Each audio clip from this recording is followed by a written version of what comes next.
Today, we would be beginning with one of the very interesting topics, and that is geopolitics. Now, in most of the places, when you are studying geopolitics, understanding the concept, you are coming across difficult terms. Some of the students might get afraid about it, and the others try to just rote memorize it. But this is something that we have been witnessing through years, and I would say through centuries and through civilizations rather.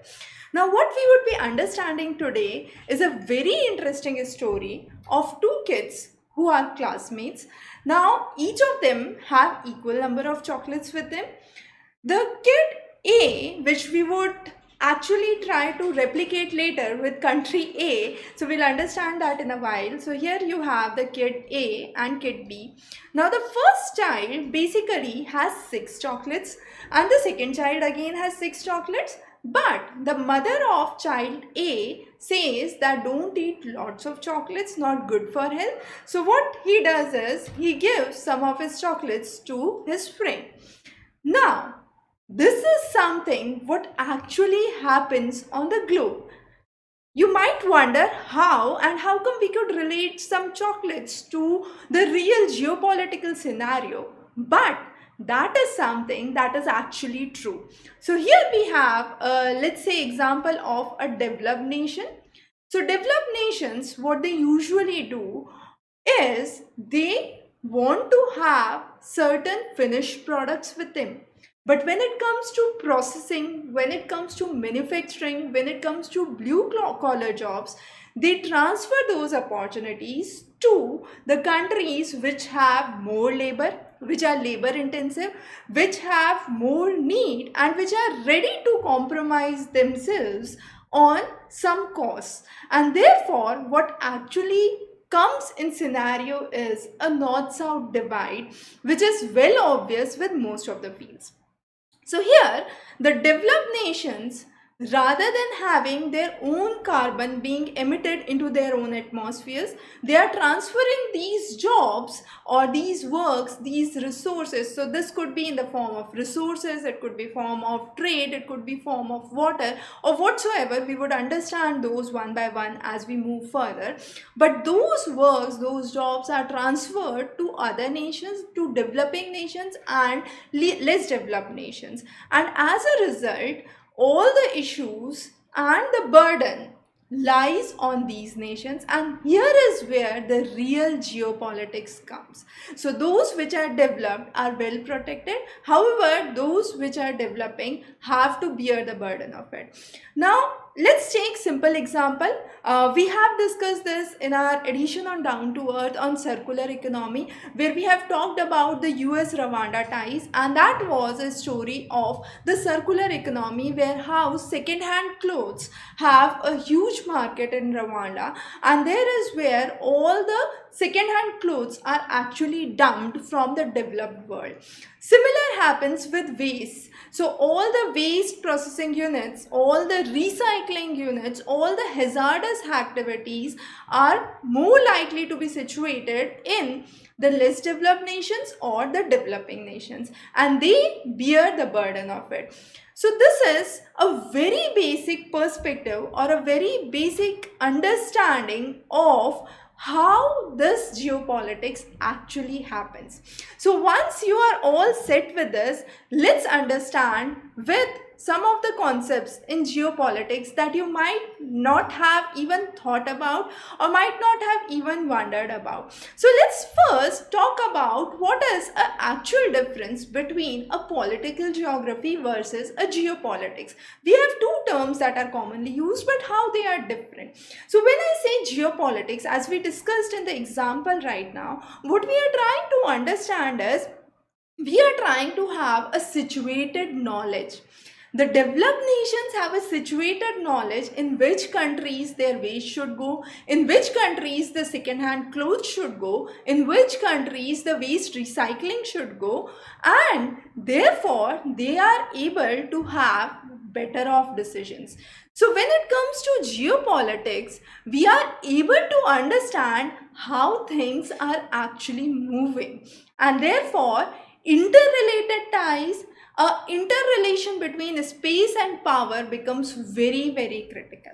But when we talk about political geography, it's simply stating that these resources are present in this part of the world, these resources are present in this part of the world, and so on and so forth. So we are only and only concerned about the spatial distribution of resources and power in political geography. But geopolitics brings in a situational view, a interconnected view, a situated knowledge, and understanding the nuances of, be it a multiple representation of variety of territories or the acquisitions that take place. So there is where we have a major difference. Now you won't believe it was Germany's defeat in the World War I, and Hochschild, one of the geographers, rightly believed that this was due to the lack of geographical knowledge that Germany has. And therefore, during the later war periods, it became very important to understand the geopolitics of each of the nations before you try to establish your power, before you try to establish your military, and finally a political power. So that's how these things become well interconnected. So within the globe, we have huge interconnections that are seen. Now let me take a very simple example of, let's say, geography of pandemics if we talk about. So what happens is, be it any of the bubonic plague that happened, most of them spread from the regions of Central Asia to the parts of European nations. And moreover, most of the spread was seen from the coastal ports. Now this was again one of the major routes during that time, which was the Silk Route. We would again discuss this in the Geopolitics of Trade later. But the idea was, there were power relations that existed between different nations, and these power relations governed which regions would be affected. And even in the regions of Europe, if we look onto the historical perspective, we would understand that it was mainly the poor, the malnourished, who were worst hit or worst affected by most of the pandemics, or be it the geography of war, by most of the wars.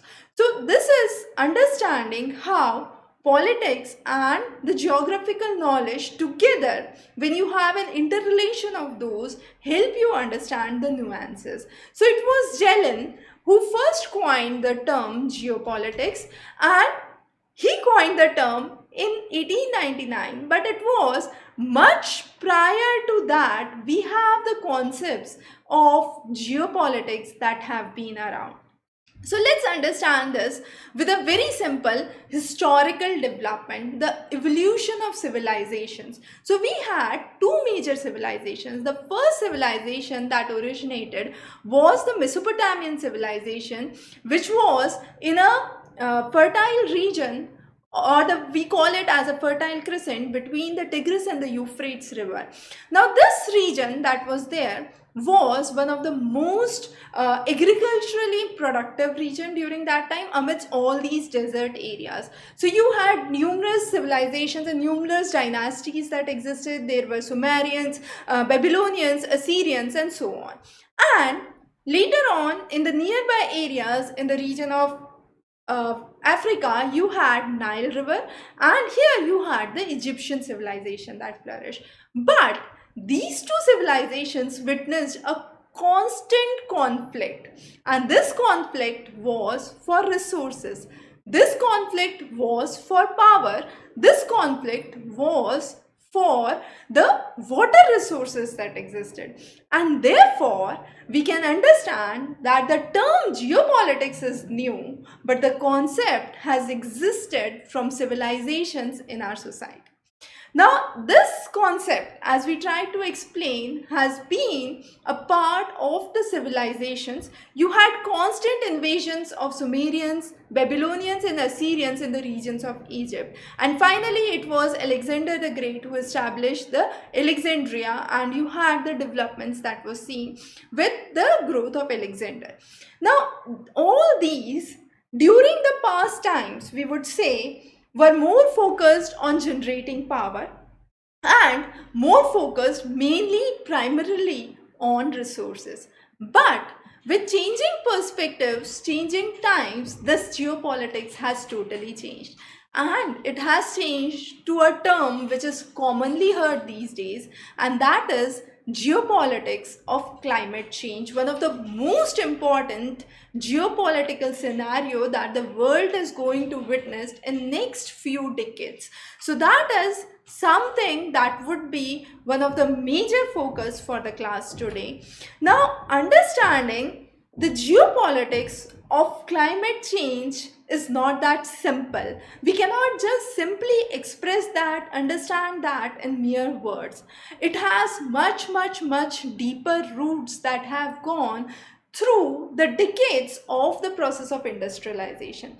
So when we are talking about these civilizations, this was a pre-industrial society. So definitely with a pre-industrial society, the scenario, the level of pollutions, etc. were not a concern. But with the growth of industrial revolution, what actually happened is you have more amount of production that started, and the production that was mainly seen was in the regions of Europe. And this material or the things that were produced here were supplied to the various territories that Britain had invaded during that time, or which were colonies of Europe, we could say, during that time. The idea was to express or to establish their supremacy, and with the strong hold of the political power, they could actually have a much deeper dig onto the resources. So to simply put this, what was mainly exported? So let's say one of the colonies of the Indian subcontinent, you had mainly the resources that were exported. What was the resource mainly? It was cotton, it was indigo. Then you had the trade of opium and the opium wars that took place definitely. And these resources went to the developed nations or the areas where industrial revolution started to flourish. So this was the region where industrial revolution was growing. Now, once they have a mass production, what they need is market. So they are looking for places where they could sell their commodities, sell their products. So definitely the best markets would be the regions where you have maximum population. So again, they were trying to move their finished products to the colonies that they had created across the globe. And it is rightly believed that sun never used to set for Britain, because they had colonies across the globe. And each of these colonies, if they are trying to supply, they are trying to create themselves as a superpower. And that was a concept that was during or started with the Industrial Revolution. But later on, there were significant disruptions that came up. It was the world wars, and then you had the segregation of the world under different heads. So if we talk about the story of, let's say, Europe, the Europe was bifurcated into North and South Europe. The South Europe usually was facing, still now is facing, higher amount of recession, and due to the proximity with the African subcontinent, the stability was relatively less. However, North Europe was relatively more stable. If we come to the regions of Russia, you had most of the rivers running north to south, and therefore you had a huge agricultural region that was there. But during the world wars, we witnessed how the territorial expansion of the Nazis spread, and they even occupied the regions of Leningrad, remained there for more than 800 days, and therefore they were trying to weaken the allies during that time. So what was happening was, ultimately it was a power game that was happening, and this all processes that were taking place were affecting the trade relations, were affecting the resources, and were based on the real growth that was seen in a region. Similarly, if we talk about China here, what was happening is, in the regions of China, if you see, most of the cities right now even are situated in the coastal region. The central area is predominantly an arid region. In the north, when it comes to Mongolia, this Mongolia becomes a major center with constant clashes with China, but a supremacy in terms of the origin of the rivers, we could say. So most of the rivers flowing through China originates from Mongolia, and therefore there are constant clashes there. Again, if we talk about the climate change, how the scenario would worsen. A very simple example I would like to give here is what happens with climate change. With climate change, there would be erratic weather phenomena that would happen, monsoon disruptions would occur, and moreover, temperature rise in very simple words. So when I say temperature rise, what would happen? There are more greenhouse gases in the atmosphere leading to rise in the temperature, global warming, melting of glaciers, and ultimately rising sea levels. Now this rising sea level is specifically disastrous to SIDS, that is the small island developing nations, the small islands of the Micronesia, Melanesia in the Pacific, and then you have the small islands in the regions of Indian Ocean. All of those worstly affected. The second most worst affected regions would be the coastal areas. So the coastal areas of, let's say, India, the coastal areas of China, where you have most of the urban settlements and most of the industrial settlements would be worst affected. But on the other hand, you have one picture on the globe that is very, very clear, and that is the Mississippi, Missouri. Now this river belt is one of the most fertile river belts, and this region, based on its location, would be less impacted by the climate change. A change of 1 to 2 degrees could have severe devastations onto the coastal areas, even the coastal areas of Eastern America. But this region, which is relatively an interior region, would not be that affected by the changing weather patterns.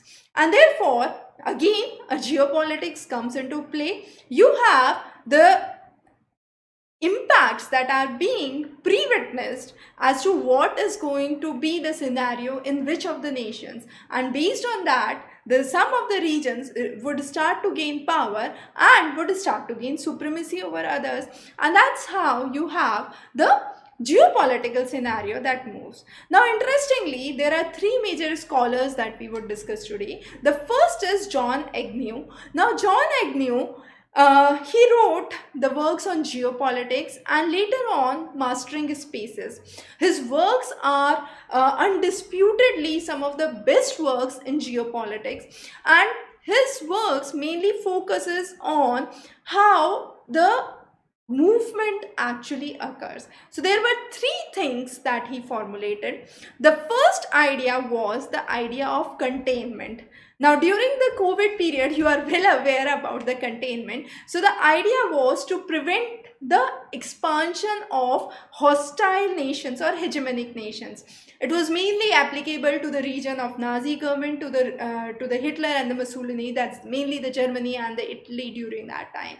So that was the containment principle, that the nations which are trying to have their hostile attributes should be contained within the regions. The next important was a domino effect. Now this effect is really, really interesting. What happens under a domino effect? Domino effect, simply stated, is a spread effect. So you have, let's say, communism in China, and the neighboring nations, let's say the neighboring nations of Laos, Vietnam, you would have Cambodia, you would have Korea, would be affected by that domino effect. And therefore, the ideologies would slowly and gradually percolate. Now, as we said, Hochhofer believed that Germany's defeat was mainly due to the lack of the geographical understanding during the First World War.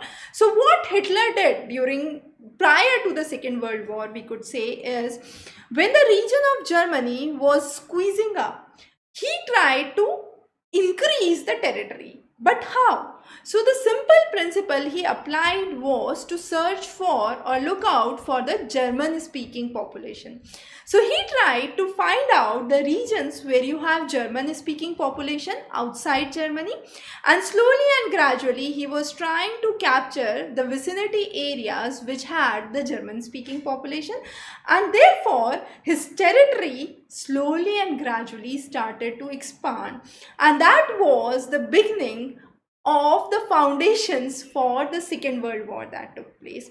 So that is how we have the domino effect here. So this domino effect was due to a language. The other domino effect that we were talking about was of communism. The third important point is hegemony.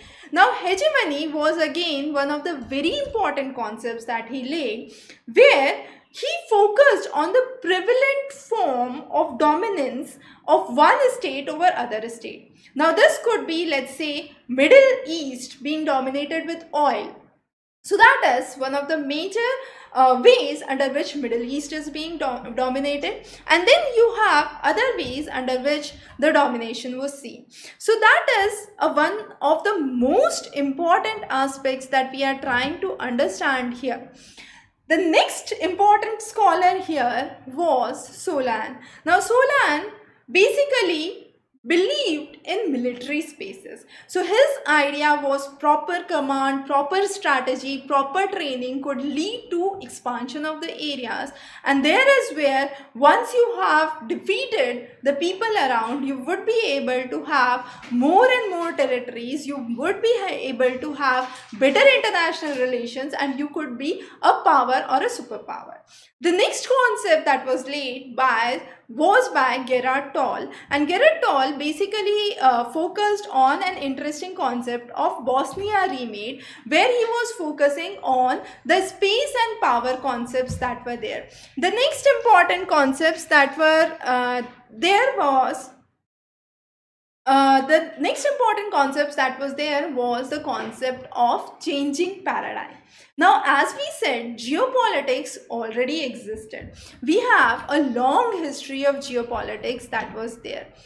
The next thing that we are trying to focus now is understanding how the geopolitics has changed. So as we said, resources, power, expansion of territory was some of the common concepts that was in the mind of the kings and the rulers since the civilizations have grown.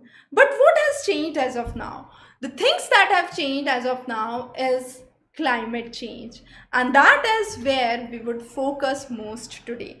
Now this climate change, as we tried to establish, has been one of the paramount concepts that has been witnessed over centuries, mainly after the industrial revolutions. But before we begin with the concept of geopolitics of climate change, we have certain questions for you to answer here. So the first question, based on what we have discussed so far, is which is not true regarding geopolitics. So based on what we have discussed, you are there to answer these two questions. So just go through the questions, looking for the answers.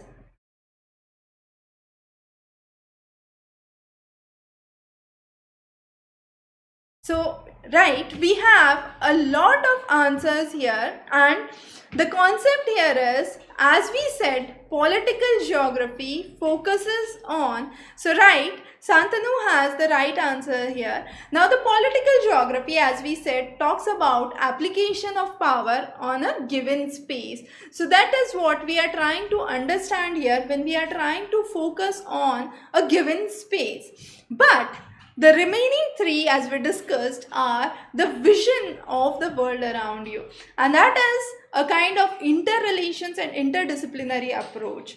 And then you also have the second question here. So moving forward to the geopolitics of climate change. Now, Arrhenius, Tenold, and Fourier basically focused on establishing relations between greenhouse gas emissions that is taking place and the climate change that is occurring. So what is happening? The earth is getting warmer. As we said, as we already discussed, you have rising sea levels being witnessed, erratic weather changes, extreme floods, extreme cyclonic conditions being witnessed across the globe. Recently, China has registered some of the worst floods in its history of 100 years. Similarly, India has witnessed some of the worst cyclones in its past 100 years history. So those are the acute or the severe climate changes that are taking place, and definitely geopolitics is something that governs it all. Now, Arrhenius was one who tried to establish the relation between the temperature and the industrial activity. As we understood in our very first slide in our session, we are trying to focus on understanding this relation.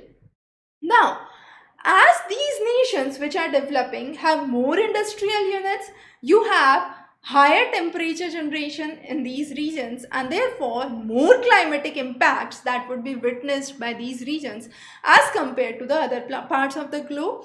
The proportion of carbon dioxide emissions pre-industrial level and post-industrial levels, we have nearly 31% increase. So there is a significant increase in the carbon rise. Now these carbon rise are this carbon rise is being traded. So that is what is carbon trading that we commonly call this as, and this is the cap and trade version.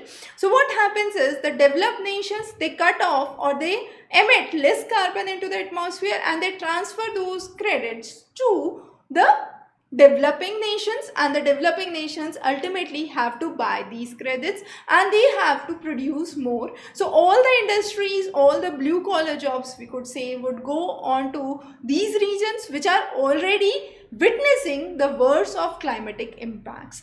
Now excuse me, some of the ways under which we are trying to reduce the greenhouse emissions definitely would be cleaner power, better solutions in terms of financial stabilities that could be seen, green farming approaches, better efficiency, better standards. So those are some of the definite solutions that we have for this whole game of geopolitics of climate change. Now, as we said, if we try to understand the world into different powers, we have the hard power, which is basically the power of economy, military and technological strength. We have the soft skills, which are mainly the cultural, the diplomatic relations, and then we have the cultural, the climate change, which has nowadays gained a severe or a significant impact. Now, this climate change has affected the ecological impact. There has been a lot of economic impact, not just the ecological impact. Let's understand how. With climate change, what happens is food availability is affected. With the mere change of 1 to 2 degrees, the cropping patterns would have to be changed drastically. Now, the nations which are less developed, which are in a developing phase of economy, do not have resources to cope up with this significant changes in the temperature conditions that are occurring, and as a result they would have acute food shortages. Now this food shortage would have to be borne up by a nation which is able to produce good amount of food. So what would happen is they would have an indirect dependence on the nations to procure at least the essential food commodities. Also, as we said, the disasters related to it would increase. So those are some of the definite concepts that are there. There is one question by Arshit who asks about the hard power and the soft power. So hard power, as we said, from the civilizations, what is happening is we have a higher resource base, higher political and economic strength, and it was ultimately how much area is being captured by which power. The king, the Ashwamedh Yagya that we say, the king that has his horse being run onto the maximum territory would be the most powerful king, and that was a kind of hard power that existed. Okay, I hope Arshit that is clear. Okay, the next important thing that we try to understand here is how we need to deal with this solution. Now, most of the areas we have witnessed rising sea levels, as we said, so coastal regions at a significant threat.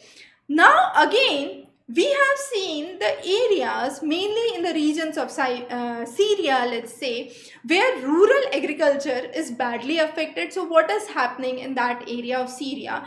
People are slowly and gradually moving out from the rural areas to the urban areas of Damascus or Aleppo. Now, when they are moving on to the urban areas, what would happen?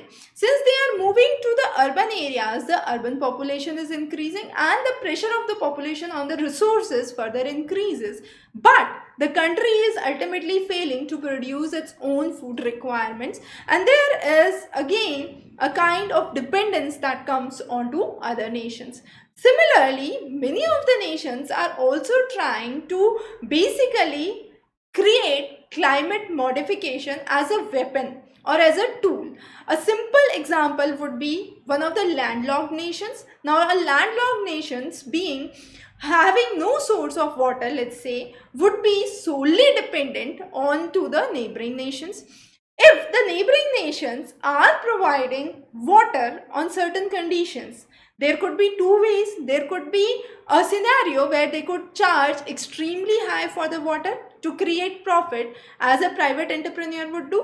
But on the other hand, there could be another interesting scenario where there could be power control, or they would be given conditions in lieu of which water would be supplied to their area. Again, important scenario we could understand is some of the nations which lack resources. Now, since they lack resources, they are significantly dependent. Let's do a simple example. Middle East has lot of oil.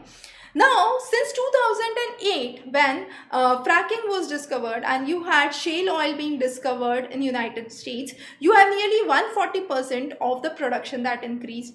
But the countries, let's say like China, which is significantly dependent on oil, it does not have neither the oil resources nor the shale economy. So what is happening here is those kind of nations become significantly dependent on the other nations for procurement.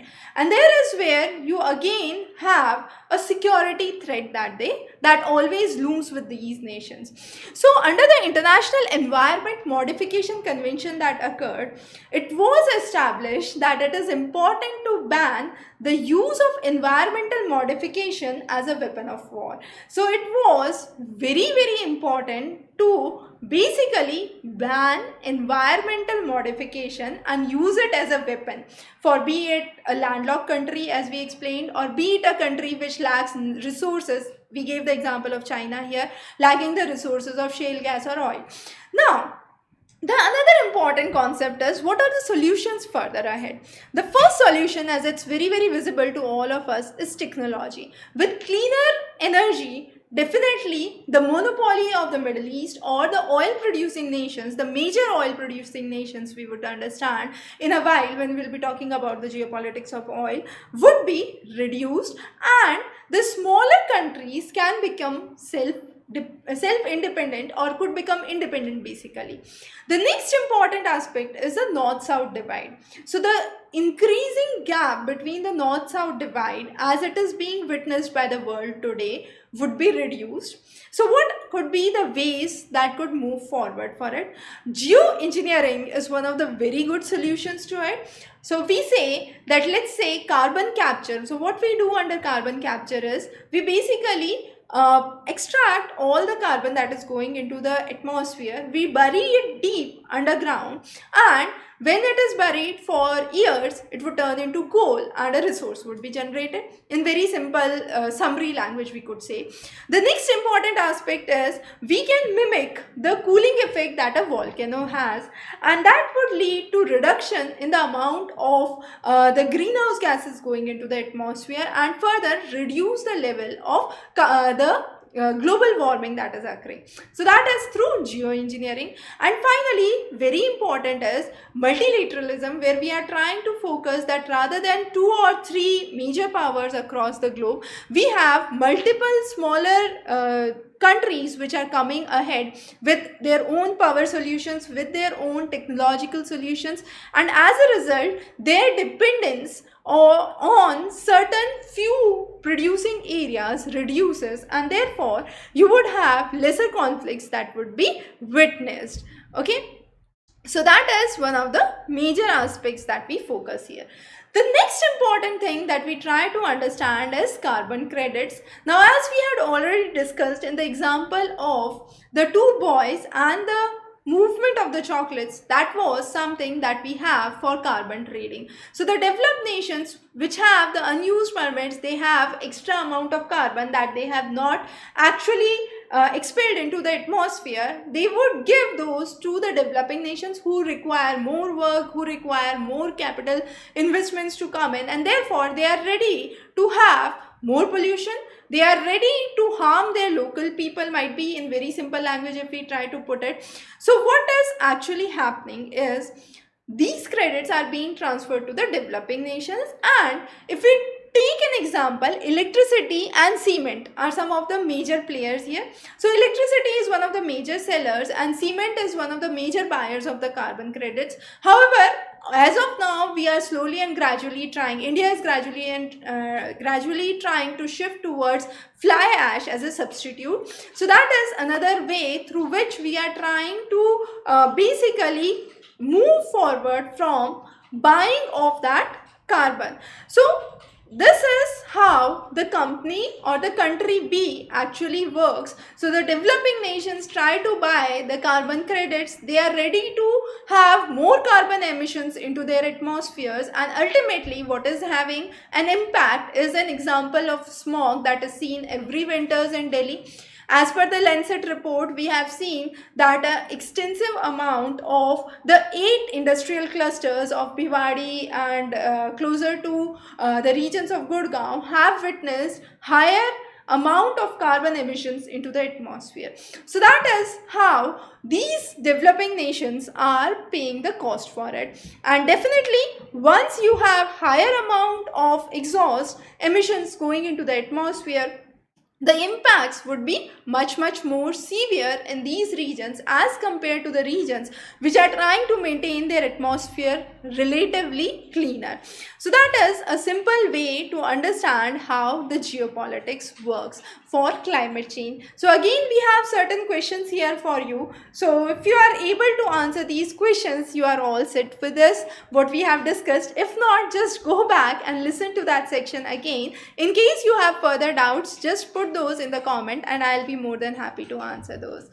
The next important topic that we would understand is the geopolitics of resource. Now, as we said, this is something that has been going on since times. Now, before I proceed, there are few questions. The first question is from Priya. She wanted to ask that volcanic eruption decreases the temperature. Yes, so that's what we discussed under geoengineering, Priya. So volcanic emission basically leads to a cooling effect, and therefore it helps in reducing the greenhouse gases proportions into the atmosphere. The next question is from Arpita, which she says that can technology alone be a solution for climate change when north countries are seeking pseudo control over south? A very good question, Arpita. Yes, definitely technology is one of the paramount solutions, and that's what actually the north or the developing nation, the developed nations are doing as of now. Because of the technological supremacies, we could say, they are able to keep themselves in white collar jobs, and all the other hazardous jobs are being transferred to the south. And that is a major concept that we need to understand how things have been working here. Okay, so let's move on back to the geopolitics of resources. As we talked about the civilizations, the ancient civilizations and the development of resources.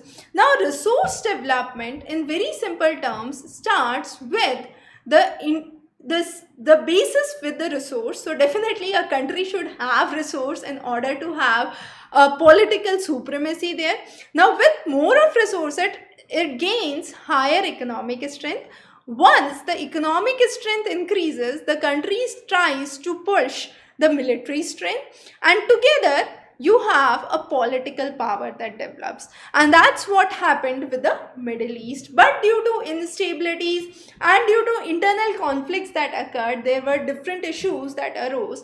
But yes, the geopolitics of energy that we focus, the geopolitics of oil that we focus on, is basically dependent on the regions where you have higher proportion of resources. These resources bring in more economic prosperity. So if we talk about examples of Middle East nations, UAE, Qatar, most of these economies are exclusively dependent on the resource base, and once, because of the development of those resource bases, they are now able to establish themselves as economic powers, and with economic powers they are opening up the frontiers for tourism and other industries to come in. They are developing artificial islands. Palm Island, for example, in Dubai is one of the examples. So what we are trying to focus here is, with the resources you have the economic strength that comes in, and finally you have the military strength and the political power that witnesses in.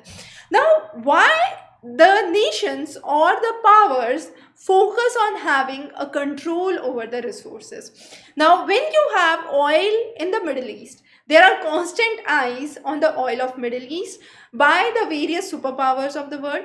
Now, this is firstly because there is a constant relation between the resource and the requirement that is there. People are trying to cut down their consumption, but there is a need for proper allocation of the resources. So each country must get the best amount of resources it can, and rather the countries are trying to have more regional power. So let's say United States, despite of huge potentials of oil, is having an eye onto the resources of the oil in the Middle East.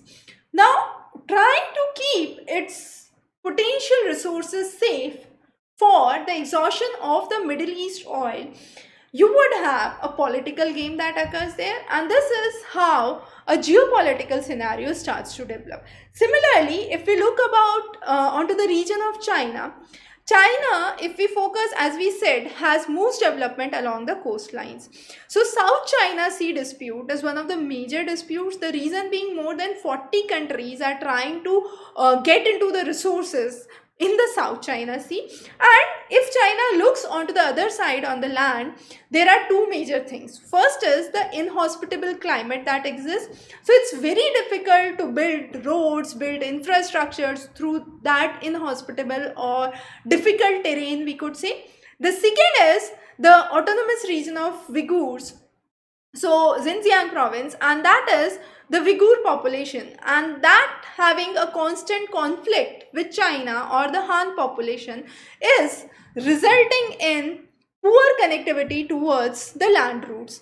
The third most important scenario we could find here is sea transport in all cases much cheaper as compared to land transport, and therefore building onto the seaports, transporting products, or being an export oriented economy, it's very important to have a good naval base that could be seen.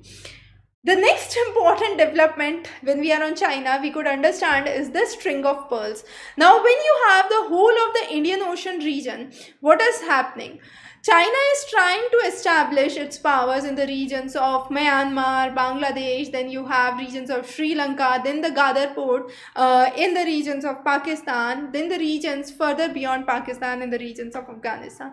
So what the idea is, it's a string of pearls. It's trying to surround the region with its bases, its naval bases, its naval headquarters, and military development across the Indian Ocean. So that is where the Indian Ocean region is again one of the sea routes through which the One Belt, One Road initiative of China is moving. We'll understand that in a while when we'll be talking about the geopolitics of trade. So that is again a very important aspect when the countries are trying to focus on to the resources, trying to capture powers across the region. The next important thing that we already discussed, as we said, is the geopolitics of oil. Now, geopolitics of oil, before we begin understanding it in depth, we need to understand the nations. So, Russia and Saudi Arabia are two nations which account for the largest production of oil, and 25% of the total production comes from just two nations, that is Russia and Saudi Arabia. Again, the next important player is United States, but there are many regions which are high risk in terms of the oil producing economies. Again, there is a conflict with the clean resources coming in or the renewable resources coming in. So to maintain or sustain the oil, what these economies are trying to do is they are trying to reduce the price and increase the production. So they are trying to reduce the price, increase the production in order to match the renewable energy, the renewable energies that are being produced. And these renewable energies, what would happen if this renewable energy is expensive? So since they are trying to reduce the price for the oil, the renewable energy would turn out to be expensive, and since it's a newer technology, rather expensive, it becomes difficult to survive. So there is again a conflict that occurs here. So it's very important to understand this fine balance. So as soon as we say that renewable energies, clean energy is coming up, what about the cost? Who would bear the cost? What would be the cost? Whether the cost would be less than the oil or not.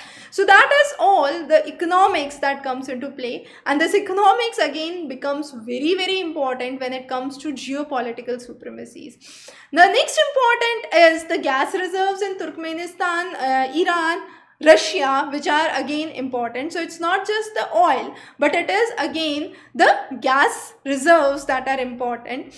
And as we said, be it oil or gas, both of these are slowly and gradually being replaced by much cleaner ways and much better ways of production. And again, when we are talking about cleaner economy, what is happening here is, when we say let's say production of wind turbines or production of solar energy, what is happening? These require rare earth minerals. Now these rare earth minerals are also present in very small quantity in certain limited areas. Now when they are present in small quantities in certain limited areas, again those regions have a supremacy because they are the only regions which can profitably extract the rare earth mineral which is required for, let's say, establishment of a solar photovoltaic cells, so or a solar plant. So again, there is a geopolitical scenario that comes into play here. Okay, the next question here before I move further is by Priyadarshini. Is there any connection with gold price hike and geopolitics, India being a consumer state? Now, Priyadarshini, definitely economics, as I said, has a very strong connection with geopolitics. We already discussed a simple example of price change and the changing power structure here. So as we discussed here, when you have the global economy, the global perspectives that change, the precious resources and the countries working with those becomes important. So India definitely has the production centers for gold. It's not that India is completely out of production for gold, but yes, the nations which are producers of rare earth minerals, which is required for most of the industries, become a major center of political pressures that would exist. Now, as we said, with the geopolitics of oil, we have now the geopolitics of gas. Now, geopolitics of gas, we have the Daulatabad Khargian region for the gas pipeline, which runs from the regions across the Caspian Sea to Turkmenistan, gas fields in Turkmenistan. Now, these gas fields, what is happening is, Turkmenistan, despite being producing lot of gas, needs market. Definitely, without market, there is no point. So it's trying to export to Tehran. Then developing transport routes is again very important, because if you have ample of gas reserves and there is no buyer, then there is no scenario. So basically gaining power onto it becomes important. But Iran is trying to take the advantage of the geographical location as one of the major centers for the Turkmenistan exports that are taking place.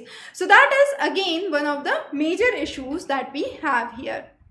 The next important thing that we try to understand here is there is another question by Classical. She asked about the difference between geography and geopolitics. So geography is the study of spaces. So how different phenomena occur on different space is what is geography. But as we studied in the very beginning, geopolitical approach is much of a interrelational approach between the power in the space and how one nation is trying to get situated knowledge about the other nations in order to capture power, in order to gain power onto the resources there. So the next we come on to is the renewable sources of energy. So with more concerns rising for fossil fuels, with the traditional ways of energy generation, renewable is considered as a good shift. And when we are talking about renewable sources of energies, you have private players that are coming in. For example, Google investing into the wind power projects in Kenya is one of the good examples, which is turning out to be one of the single largest, biggest private investment that would be seen in the regions of Kenya. China is again one of the leading nations which is producing both wind and power and trying to make itself self-dependent, and that is a scenario that came into play when we said that China does not have ample of oil or shale gas reserves that are there to meet the energy requirements within the nation. So therefore, to make itself independent, what is important is to develop the alternate sources of energy, and those are the wind power, the solar power. Again, as we said, most of the rare earth minerals are being obtained from China, and the China is one of the nations which can extract those most profitably. So for example, Japan cannot have tough ties with China, considering the fact that most of the advanced electrical companies that are working in Japan require these rare earth minerals which are coming from China. So definitely good friendly relations become important here. Now here are some of the rare earth minerals which are required under different sectors. So what a solar technology requires, what a wind technology requires are some of the rare earth minerals. The extraction is mainly seen from US, Canada, China, Iran, India, Kazakhstan. So these are some of the nations which have the potential rare earth minerals, but profitable extraction again becomes important, as we said, because cost is the ultimate play. So if you have a higher cost, then people will switch to the traditional oil and gas, and since they have the reserves, they would increase their production, reduce their cost, and that would become much more cheaper into the global market. So to maintain that, there needs to be a profitable extraction, and once there is a profitable extraction, then only you could have a sustainable solution for this issue. So those was a kind of global picture on the geopolitics of resources. Coming on to the next is the geopolitics of water crisis. Now water has been one of the basic survival things that has been there for civilizations. Most of the civilizations, as we have seen, flourished on the banks of rivers. Now 20% of the water, 20% of the population as of now do not have access to safe drinking water. Again, 40% of the population do not have access to the basic sanitation facilities, and most of the populations are living in the water stressed regions. So it becomes very important that water being such a scarce commodity, the commodification and a kind of profit orientation where water is charged onto a price of a capitalist does not happen. So lack of infrastructure in the urban areas is one of the major issues that leads to higher water crisis. Improper management. Now if we talk about the scenario of India, we are witnessing floods across the nation, but if this water which is there through the monsoons is being properly managed rather than turning out into floods, this could be a kind of year-round reservoir for the nation. So proper management, proper flow becomes important. But as we said, the story about the geopolitics. So China, having most of the origin from Mongolia, is in constant clashes with the region of Mongolia. Similarly, Brahmaputra in India, having its origin across India, so you have constant clashes with China. Similarly, Indus River, India and Pakistan. So there are pictures of conflicts. So those at the upstream level could have significant advantage. They could start with building up dams, stop the movement of water in the lower regions, and therefore impact onto the lower regions could be seen in a significant fashion. Okay, so that is again one of the major things that we need to focus on. The next important things that we need to understand here are some of the important case studies that are there. Now, if we focus on the case studies, we would be talking about one of the most important case study, which is the Shivnath River. Now, the Shivnath River flows through the regions of Chhattisgarh in India, and this in the Durg district, and this was the region where you have the Radius Water Limited, which was trying to supply water to the Borai Industrial Complex for 22 years, and the water was reserved for the industrial complex. There was no water that was allowed to be used by the common people for agriculture, for fishing in the vicinity of the river. Later on, the case went on, and you had a public account committee that was established, which proved that the privatization of the water in the Shivnath River is illegal. And finally, the statement came up from the constitution saying that water is no one's property to buy and sell. So local people are dependent on it, and the survival of the local people depends onto the local streams. So that is how you have a very simple example of the Shivnath River that we are talking about. But again, it is geopolitical here in the sense that the private acquisitions became much more powerful, and they were able to divert the waters to the industrial complex, and the case went pending for a longer duration, and finally it took years to resolve. But similar cases we are seeing in the regions of Kaveri River. Now, Kaveri River flows through the region of Karnataka, Tamil Nadu, Kerala, and little of Pondicherry. Now, what is happening again here? This whole story is during the time of the Mysore Kingdom and the Madras Presidency. So, since those times you had a constant clash onto the areas that would be draining water, and finally the Kurk's share was not adequate, and later on the Kaveri River, since it originates in the region of Kurk province, was considered as a part of the agreement, and now you have the water sharing that has been given by the court as to how much allocation would be given to each of the states. So again, there is interstate dispute, as we said.